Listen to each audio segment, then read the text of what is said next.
nous voudrions vous inviter à rester chez vous le 17 mai 2020. Ne prenez aucun risque en sortant ce jour de parodie.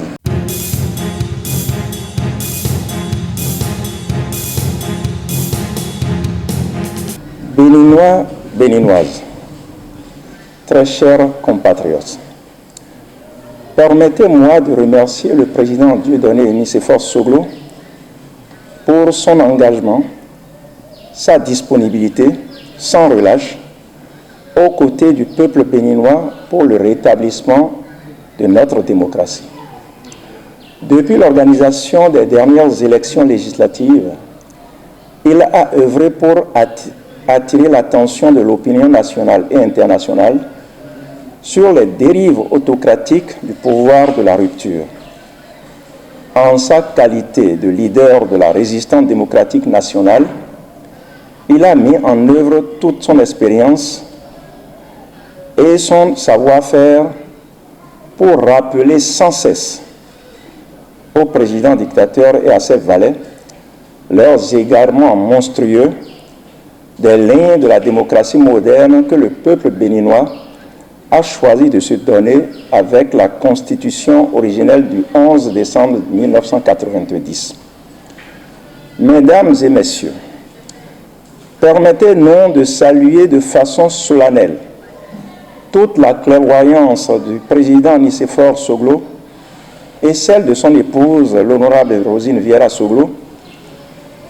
Depuis un peu plus de 4 années consécutives, le peuple béninois voit le système démocratique qu'il a patiemment construit depuis la conférence nationale des forces vives de février 1990 se détruire et les droits politiques et civiques bafoués par le gouvernement du président Patrice Talon.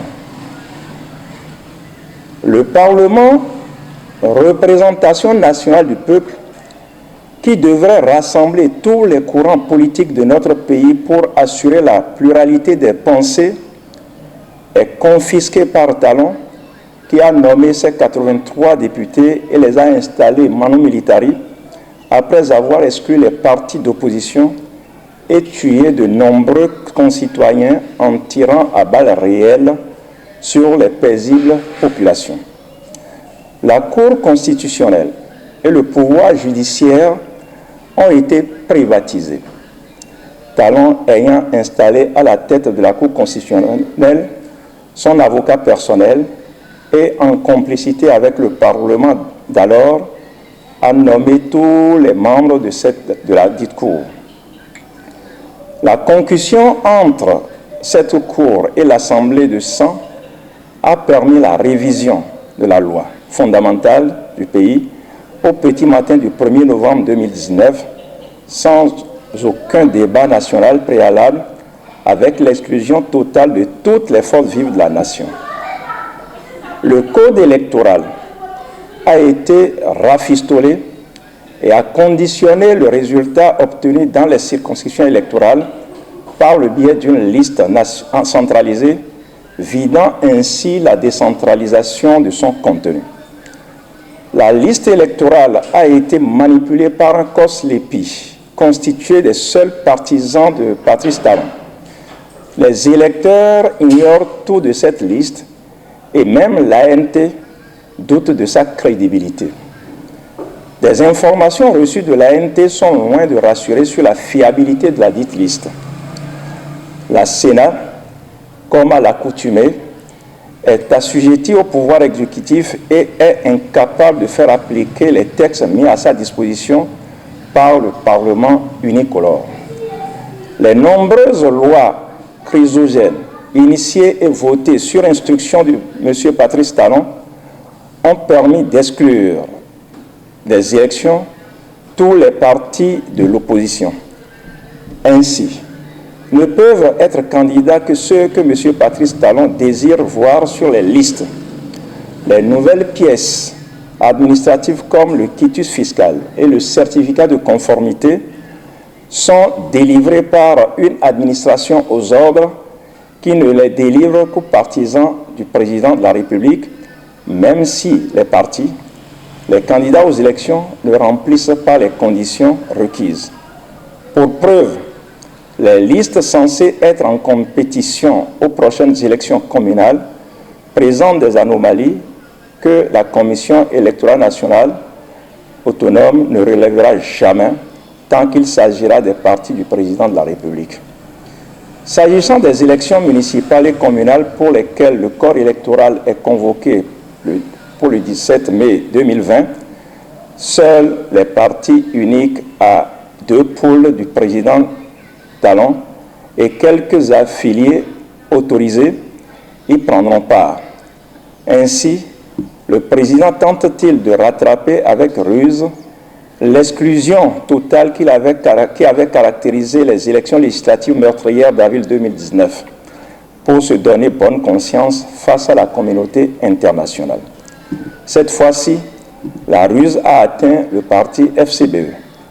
La course effrénée et forcenée des apatrides vers le 17 mai 2020 est aussi motivée par leur souci de légitimer le pseudo-parlement de sang. Vous comprendrez pourquoi les populations sont invitées à s'inscrire sur les listes des partis siamois du président de la République dans des conditions que l'histoire finira par élucider. Pour garantir les résultats qu'ils se sont fixés, je cite, c'est le chef de l'État lui-même qui a validé toutes les listes. Fin de citation. Ce contexte malsain est aggravé par la pandémie du coronavirus qui secoue l'humanité entière. La quasi-totalité des pays de la planète est en effet secouée par une crise sanitaire liée à la Covid-19 avec des conséquences douloureuses, ses cortèges de morts et ses ravages économiques. La plupart des pays ont pris les mesures appropriées pour protéger leur peuple. Tous les rassemblements ont été interdits. Les lieux de culte sont fermés ainsi que les écoles et les universités. Certains pays ont annulé les élections. Et les pays qui se sont entêtés pour en organiser ont enregistré de très faibles taux de participation, vidant ainsi les élections de leur sens. Dans ces conditions, les élections parodiées préalablement prévues pour se tenir le 17 mai 2020 peuvent-elles demeurer une priorité? Pour des raisons évidentes de déni de droits de l'homme, notamment civiques et politiques, la Cour africaine des droits de l'homme et des peuples a demandé au gouvernement béninois de surseoir aux élections du 17 mai 2020. Chers compatriotes, retenez qu'il ne s'agit là que des derniers soubresauts d'un dictateur en perte de vitesse, que les laudateurs de l'autocratie ne vous découragent point. Vous savez, certains intellectuels sont au cœur de tous les complots de destruction de notre continent et de nos institutions du fait de leur goût démesuré pour le gain facile et les prestiges au détriment du bien-être du peuple au nom duquel ils prétendent prendre la parole. Ces gens sont dangereux pour notre démocratie. La fracture politico-sociale qu'a induite la gouvernance autocratique du président Talon a révélé au grand jour bon nombre de ses compatriotes et aujourd'hui, on peut sans risque majeur de se tromper, connaître les vrais démocrates. Bref, séparer le bon grain de l'ivraie. Qu'ils soient remerciés ici, tous ceux qui, d'une manière ou d'une autre, ont résolument choisi de rester aux côtés du peuple en souffrance. C'est la lutte finale.